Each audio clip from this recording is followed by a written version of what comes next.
In November 2018, Floridians from all walks of life took the nation's biggest step forward on voting rights in more than a generation. They passed Amendment 4 by a margin of 65%, restoring voting rights to returning citizens. Amendment 4 is clear. When your sentence is finished, you should be able to register and vote. Now, politicians in Tallahassee, they weren't happy with Amendment 4. The governor even called it a mistake. So they put up a roadblock to disenfranchise hundreds of thousands of Floridians who should have had their voting rights restored by Amendment 4. That's the law known as SB 7066, which was signed by Governor Ron DeSantis this past summer. SB 7066 is a voter suppression tactic of the worst kind.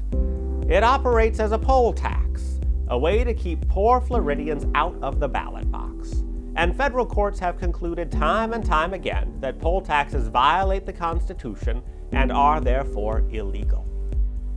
We are in federal court now, arguing that the new law violates the First, 14th, and 15th Amendments to the United States Constitution.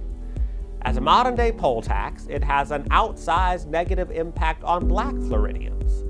When voters approved Amendment 4, hundreds of thousands of African Americans regained the right to vote. The law that politicians passed takes us back to Jim Crow, Florida, by denying these new voters the right to register and vote. And all because they can't pay financial obligations that extend beyond the criminal sentence.